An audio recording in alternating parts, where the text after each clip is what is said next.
మనం చాలాసార్లు high voltage విద్యుత్ తీగల మీద పక్షులను కూర్చొని ఉండటం చూసే ఉంటాం.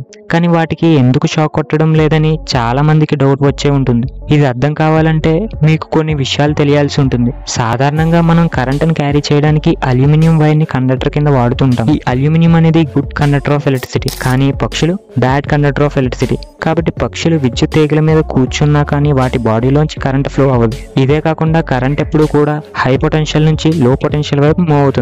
మన వాడుక భాషలో హై పొటెన్షియల్ వైర్ ని ఫేజ్ వైర్ అని అంటాం, అలాగే లో పొటెన్షియల్ వైర్ ని న్యూట్రల్ అని అంటాం. పోల్స్ మీద లో అలాగే హై పొటెన్షియల్ వైర్లు రెండు ఉంటాయి. ఫర్ ఎగ్జాంపుల్, ఇప్పుడు ఒక పక్షి హై పొటెన్షియల్ వైర్ మీద కూర్చుని ఉంటే ఏం కాదు, కానీ పొరపాటున ఇంకో పొటెన్షియల్ వైర్ ని టచ్ చేస్తే పొటెన్షియల్ డిఫరెన్స్ వల్ల వాటి బాడీలోంచి కరెంట్ ఫ్లో అవ్వి చనిపోయే అవకాశం ఉంది. ఈ కారణాల వల్లే ఒక్కొక్కసారి పక్షులు కరెంట్ షాక్ తో చనిపోతూ ఉంటాయి. ఇప్పుడు నేను మిమ్మల్ని ఒక ప్రశ్న అడుగుతున్నా. ఇప్పుడే కనుక మీకు గాల్లో ఎగిరే సూపర్ పవర్ ఉంటే మీరు ఓన్లీ ఒక పొటెన్షియల్ వైర్ ని టచ్ చేస్తే షాక్ కొడుతుందా కొట్టదా అని?